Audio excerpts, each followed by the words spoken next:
No te quedes fuera. Aprende sobre fenómenos naturales, sus riesgos y planificación territorial. Cada martes y viernes a las 11 de la mañana con Cristian Farías en divoxradio.com. Continuamos con terremotos, volcanes y otros monstruos por Divox Radio. Hoy día estamos hablando de los volcanes en el mundo, como básicamente tratando de ver la pregunta acerca de si hay más erupciones en el mundo o no. Como ya les dije, la respuesta es no, así que partimos de ese punto, pero vale la pena hacer esa revisión acerca de qué cosas son las que ocurren, en definitiva, dónde hay erupciones, cómo son esas erupciones. Y ya partimos hablando acerca de La Palma, hablamos de Hawái, hablamos de estas erupciones, y como las de Islandia también, que suelen tener magmas poco viscosos, que con grandes coladas de lava, que van avanzando, con grandes fuentes de lava también, y que, claro, son bastante espectaculares si uno las ve en la cámara, absolutamente. Y que, por supuesto, si es que alguien está viviendo al costado de donde se generan esas fuentes de lava, donde se generan esos ríos de lava, es un gran problema. Uno de los inconvenientes también con este tipo de islas de origen volcánico es que el magma puede salir casi por donde sea. Porque siempre tienes una formación abajo que tiene forma de dique, que va subiendo, subiendo, subiendo, y que después encuentra el camino por el cual va a ser más fácil llegar a la superficie. Y no siempre ese camino va a ser el mismo que ocupó antes. De hecho, hay muchos lugares en el mundo donde se generan lo que se llaman grupos volcánicos, donde el magma va saliendo en distintos lugares. Y puede haber muchos volcanes que hicieron erupción una vez y después nunca más, pero que cuando hicieron erupción el magma salió a través de ellos durante un tiempo. En Chile también los tenemos. Está el Carros Los Venados, por ejemplo, cerca del Cordón Cauye, que también pasa eso. O el mismo Cordón Cauye, que es un complejo volcánico, donde los distintos conos se van creando de acuerdo a la erupción que necesite. La erupción del 2011 creó un nuevo cono y un nuevo lugar por donde salió. Y así lo hemos visto en muchos lugares. En realidad, de hecho, aunque tenemos en la cabeza esta idea de que los volcanes siempre van a hacer erupción a través de un cráter principal, la realidad es que el magma siempre va a buscar salir por donde pueda. Y ahí el magma es como igual es como flojo, es decir, va a buscar llegar simplemente. Si puede, sale por ahí. Si encuentra que es más fácil por otro lugar, va a salir por otro lugar. Y no se va a complicar la vida, solamente va a intentar salir por algún lugar. Pues bien, en el caso de La Palma, en el caso de, por ejemplo, las distintas fisuras del 2019 en el Kilauea, en el caso de Islandia, sí, claro, tuvimos salidas a la superficie a través de lugares por los cuales no había un centro eruptivo antes, por tanto se abre uno y empieza a surgir magma, que en este caso sale con grandes coladas de lava, solo en este caso, y explosiones que no son muy grandes, y que luego empiezan a formar su propio cono, que va colapsando, se vuelve a generar, se colapsa de nuevo, se vuelve a generar, y sigue así. Entonces, eso es parte de lo que ocurre en este fenómeno en particular con estas erupciones. Ahora bien, el asunto más interesante en todo esto es que, como no todas las erupciones son iguales, entonces no todas estas 40 y algo erupciones que ocurren cada semana en el mundo tienen también el mismo nivel de tensión. Algunas ocurren en lugares que están muy lejanos, claramente. Por ejemplo, están los que están en Kamchatka, que es la parte más oriental de toda Rusia, ya llegando como al frente de Japón, separados por el océano, en definitiva. Y hay muchos volcanes en esa zona, muchísimos. De hecho, ha habido incluso instancias en las cuales se han encontrado 3 volcanes haciendo erupción al mismo tiempo, en lugares relativamente cercanos, pero en Kamchatka haciendo erupción al mismo tiempo. Porque es un lugar muy activo volcánicamente pero como está tan alejado, no siempre hay realmente mediciones acerca de qué pasa ahí o qué va ocurriendo. Así que desde el lado científico, Kamchatka siempre es un gran lugar, siempre suena como uno de estos espacios donde, oye, hay que ir a ver todos estos volcanes, pero es de difícil acceso.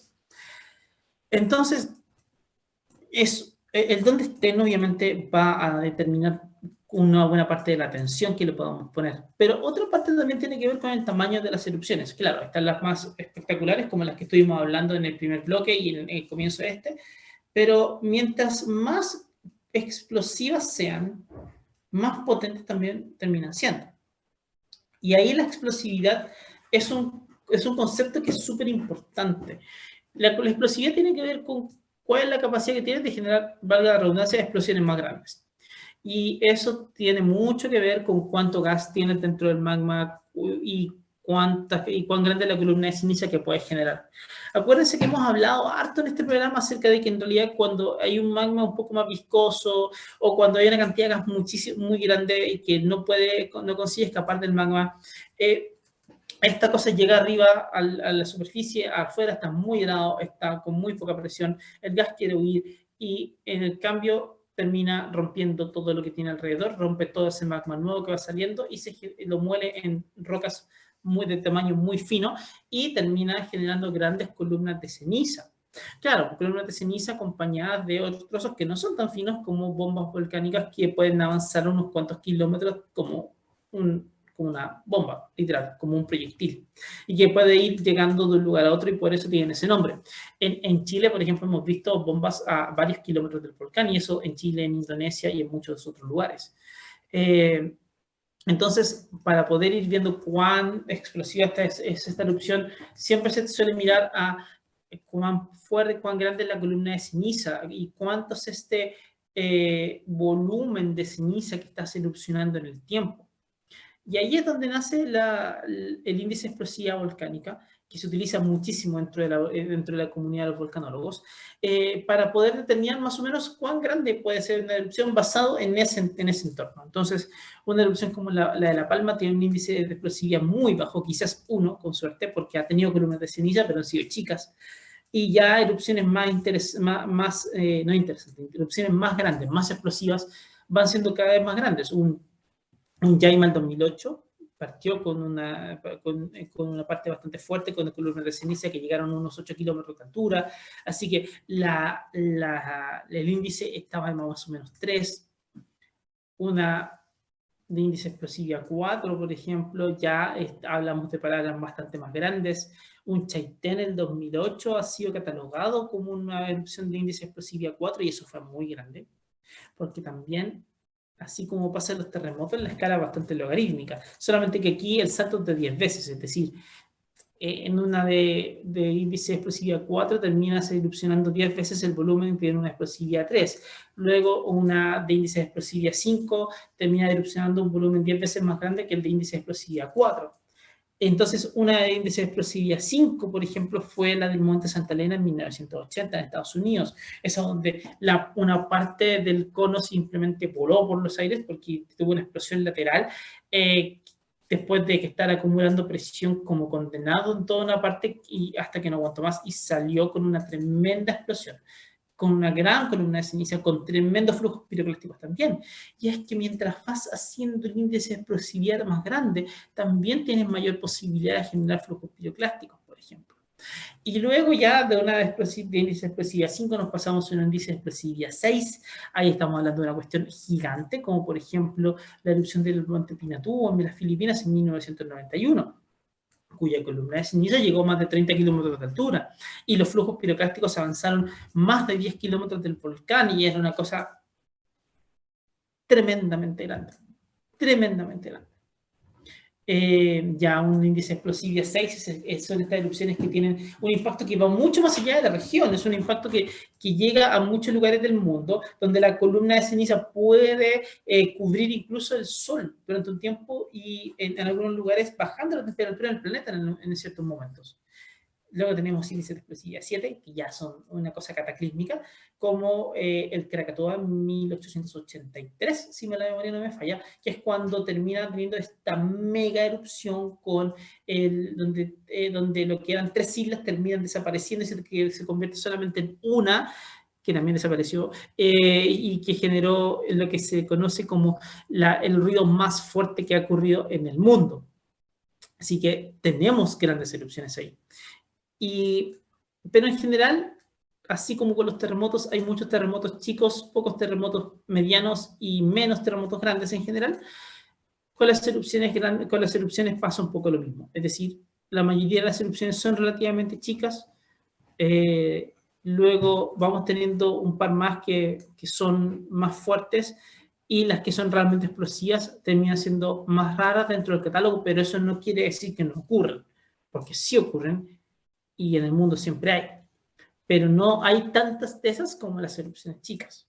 Entonces, por ejemplo, uno se pone a pensar en un volcán Merapi en Indonesia, que ahora está haciendo erupción. El volcán Merapi es uno de estos volcanes que ha tenido tremendas explosiones en el pasado, que en el 2010, de hecho, tuvo una fase de erupción muy fuerte, muy explosiva, que generó grandes flujos piroclásticos que después terminaron matando a mucha gente. Es decir, esa erupción sí generó mucho daño. También porque hay mucha gente que vive demasiado cerca del Merapi. Pero hubo que evacuar muchas personas. El daño que se produjo fue tremendo. La ceniza cubrió todo lo que podía cubrir y fue un problema enorme para la gente. Y más aún, el Merapi es un volcán que es tan activo que suele volver a hacer erupción con el tiempo. Y suele hacer erupción bastante seguido. De hecho, ahora está haciendo erupción. Pero si uno echa la mirada a la estadística del Merapi, por ejemplo, este volcán en Indonesia empezó a hacer erupción el 31 de diciembre del 2020. Ahora, y ha seguido hasta ahora, pero con una erupción relativamente chica. La anterior fue del 2018 al 2020 con fases más explosivas, 2014 fases más explosivas, 2013 un poco más suave, 2010 ahí fue una erupción grande. Entonces, el Merapi es uno de estos volcanes que suele hacer una tremenda explosión a veces y de repente tiene pequeñas explosiones muy chicas, pero que claro, están lanzando nueva ceniza. El magma está llegando a la superficie, estás teniendo pequeñas emisiones, pero no estás teniendo una gran erupción. Sin embargo, técnicamente es una erupción y por tanto el Merapi sí está haciendo erupción desde hace un tiempo. Y claro, como está haciendo erupción y como tiene actividad y como está en un nivel de alerta bastante alto, entonces también la gente empieza rápidamente a reportar y todos de pronto nos encontramos con que el Merapi está haciendo erupción. Y eso es parte de lo que también va pasando. Entonces, es importante tener eso claro de que va a pasar también así. Ahora, no solamente es uno de los volcanes. Nos acordamos, por ejemplo, del volcán de Fuego. El volcán de Fuego está en Guatemala. Y este volcán es un volcán que constantemente está haciendo erupción. Constantemente. Es decir, el magma se las arregla para seguir llegando a la superficie siempre. De hecho, su último ciclo eruptivo en realidad viene desde el 2002 hasta ahora. O sea, ya llevamos casi 20 años de volcán de fuego en erupción. Pero claro, no es que esté con una columna de ceniza todo el tiempo o con explosiones claras todo el tiempo. Va teniendo explosiones cada cierto tiempo. El magma busca llega a la superficie, acumula presión, se generan explosiones. Algunas son más grandes, otras son más chicas. Y así hemos visto imágenes del volcán de fuego que son bastante impresionantes, con explosiones potentes, con columnas de ceniza que duran muy poco, pero con la columna de ceniza que llega a unos cuantos kilómetros de altura y que lanza material incandescente que después termina cayendo a través del cono y termina bajando por todos los lugares. Cuando el magma que llega arriba termina perdiendo mucho gas, este magma termina fluyendo a través de la superficie, a través del cono, y entonces termina teniendo estas coladas de lava que también se ven en el volcán de fuego. Sin embargo, el 2018, el volcán de fuego tuvo uno de esos momentos en los cuales la erupción fue más fuerte.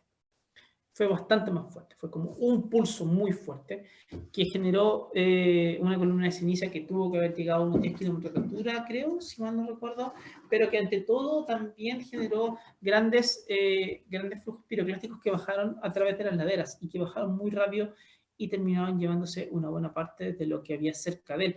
Y ocurre que en estos volcanes como los de Centroamérica, muchas veces tienes una gran cantidad de población que está ahí. Y eso obedece a temas que no tienen nada que ver con el volcán, por supuesto, pero más bien tiene que ver con temas más políticos. Por ejemplo, la gente del Volcán de Fuego muchas veces habla de que en realidad cuando estaban buscando una vivienda, el Estado termina asignándoles un lugar para poder vivir, que está en los lugares más baratos y eso está más cerca del Volcán de Fuego y ahí se instalan básicamente. Pero siempre teniendo el problema de que estás al lado de un volcán muy activo que puede entrar, que está creciendo constantemente erupción, pero que más aún puede entrar en ciertas fases explosivas de manera muy introspectiva. De repente puedes sorprenderte y tener esto como el 2018, a veces puede que no pase nada, sino que solamente ves estas pequeñas explosiones durante un tiempo y de repente puedes tener una erupción más fuerte sin que te dé mucho aviso. Y eso es un problema. Entonces, ahí es donde uno necesita echar una mirada a qué pasa. Hay un estudio, de hecho, que plantea claramente que la mayoría de la cantidad de muertes relacionadas a los volcanes ocurre en dos grandes etapas. La primera es al principio, cuando algunos volcanes comienzan en erupciones muy fuertes desde la nada, o sea, desde el comienzo empiezan con grandes explosiones que pillan a mucha gente desprevenida y que se encuentran justo en el camino en el cual van a bajar distintos productos del volcán, como lares, por ejemplo, como flujos piroclásticos y así. Y esas personas no alcanzan a huir. Y ahí varios fallecen, lamentablemente. Pero luego, como las erupciones de los volcanes no siempre son continuas, sino que van teniendo distintas fases. Puedes tener una fase más explosiva, luego un poco de calma, luego otra vez una fase explosiva. Muchas personas terminan queriendo volver a sus hogares. Y cuando vuelven a sus hogares, y han pasado unas cuantas semanas desde el inicio de la erupción, a veces los volcanes tienen explosiones más fuertes en esos momentos y agarran a mucha gente. Entonces, en la estadística se muestra claramente cómo hay una cantidad importante de personas que fallecen semanas después de que inició la erupción y tiene que ver con ese fenómeno. Lo cual no podemos simplemente hacer oídos sordos frente a él, porque es algo que ocurre mucho, porque es el sustento de una familia lo que estamos viendo. O sea, hay gente que necesita volver a su hogar. Y todos podemos empatizar con eso. Por lo tanto, ahí es donde se hace sumamente relevante que nosotros como científicos, pero sobre todo con nosotros como sociedad en general, sociedad globalizada en este sentido también, podamos ir entendiendo de que necesitamos establecer mejores conversaciones con las personas acerca de qué es lo que podemos transmitir, qué es lo que entendemos acerca del volcán, para que se puedan tomar buenas decisiones. Y a eso requiere la colaboración de todos, absolutamente todos. Cuando una parte falla, podemos tener grandes problemas, como lo que fue pasando en Nueva Zelanda. En Nueva Zelanda, no sé si recuerdan, pero hace unos cuantos años atrás, creo que fue el 2019, un volcán que estaba en una isla, de White Island de hecho, entró en erupción de la nada. Una erupción con mucho vapor de agua, que es normal que pasen, se llaman erupciones freáticas y ocurren cuando el magma que está abajo va igual traspasando energía, pero el agua que está arriba a muy alta presión de pronto arranca, huye y hace explotar y genera explosiones importantes que pueden destruir parte de lo que hay arriba y generar después también columnas como de ceniza, pero no nueva ceniza. Y esas explosiones pueden venir casi sin aviso. Han pasado muchas veces este tipo de explosiones. Claro, sin estar relativamente lejos del volcán, si estás a unos cuantos kilómetros de él, no pasa nada, pero cuando estás en el cráter sí pasan cosas. Y en el caso de ese volcán, que estaba en esa isla, la gente lo iba a visitar constantemente. En la isla era el volcán, la isla era el cráter. Así que la gente constantemente iba a visitarlo, paseaba dentro de un gran cráter que era esto, y normalmente se iba. Y bueno, ocurrió que ese día había muchos turistas en ese lugar, cuando el volcán hizo erupción. Y muchas vidas se perdieron. Otros cuantos quedaron muy heridos. No era la primera vez que pasaba que hubiera una erupción de ese tipo, freática, no era como algo que no se pudiera entender de que no iba a pasar. De hecho, antes, en 2016, había ocurrido una, pero de noche, entonces no había nadie en el entorno. Y hay que ver que también para llegar allá hay que navegar y llegar. Entonces no es como que alguien camine simplemente al volcán, hay que ir al volcán. Y bueno, la gente llegó, ocurrió esto, fue muy difícil, fue muy terrible. Y ahora mismo el caso está en la corte. Y está en la corte porque, bueno, hay que buscar responsabilidades de por qué esto pasa. O sea, ¿quién nos llevó ahí en primer lugar? ¿Quién no le dijo a las personas o quién no le informó bien a las personas acerca de los riesgos, de qué significaba ir ahí? Y ahí te encontramos con un problema importantísimo. Porque resulta que muchas veces los volcanes comienzan erupciones casi sin aviso. O si es que no están muy conscientes de qué está haciendo el volcán, de repente la erupción puede comenzar en un volcán que, claro, está alterado, quizás está en alerta amarilla, y que no te diste cuenta que estaba ahí hasta que de repente comienza una erupción. Eso puede darse. Y sobre todo con estas erupciones más freáticas que les hablé. Entonces, también están llevando a juicio a la entidad gubernamental que monitorea e investiga el volcán, viendo de que el argumento es que esa entidad, si bien fue entregando la información técnica sobre el volcán, no le transmitió a la gente, me parece que no le transmitió bien a las empresas turísticas qué tenían que decir a los turistas para que los turistas supieran exactamente qué podía pasar y entendieran bien los riesgos para tomar las decisiones correctas. Lo cual empieza a darte la vuelta acerca de, bueno, ¿cuál es la responsabilidad del Estado en este sentido? ¿Cuáles son las cosas que tenemos que transmitirle a las personas? Y no deja de ser importante porque cuando fallamos en transmitir la información de manera adecuada, cuando las personas no tienen conciencia de de dónde se están metiendo, pueden pasar cosas como lo que pasó en White Island. Y eso es muy importante, que lo cubramos desde ya. Entonces, por eso también es tan relevante tomar esta pregunta de si hay más volcanes o no en el mundo haciendo erupción. Porque resulta de que cuando uno la toma, uno dice, sí, en realidad como que el tono pareciera ser de que queremos decir de que el mundo casi que se ensaña contra nosotros, cuando en realidad no. Los volcanes hacen erupción todo el tiempo. De hecho, de los 40 y tantos que están haciendo erupción ahora, la gran mayoría están haciendo erupción relativamente chicas, con explosiones que afectan solamente el entorno local de los volcanes y no mucho más. Pero el resto, pero no necesariamente estamos transmitiéndole a la gente qué es lo que pueden hacer. Y eso es un problema. ¿Cómo le vamos a transmitir a las personas eso? ¿Qué les vamos a decir? No podemos simplemente quedarnos con la idea de que, oye, tenemos que tomar un mapa de peligro volcánico, que, por cierto, estoy muy seguro que una buena cantidad de ustedes que me están escuchando ahora no saben que existen. Y eso no es culpa de ustedes, sino que en realidad es información que no ha podido bajarse bien, es pública, pero que no se ha planteado bien para las personas, que cuesta entenderla porque es sumamente técnica, y aparte tampoco ha venido acompañada de la creación de un relato que ayude a que las personas lo puedan consumir de una buena forma. Porque también hay que entender eso, de que nosotros como científicos, claro, le podemos hablar a otros científicos acerca de los peligros, pero la verdad es que a las personas que tenemos que hablarles es a las personas no científicas, a los no expertos. Y eso es un desafío tremendo que tenemos ahora.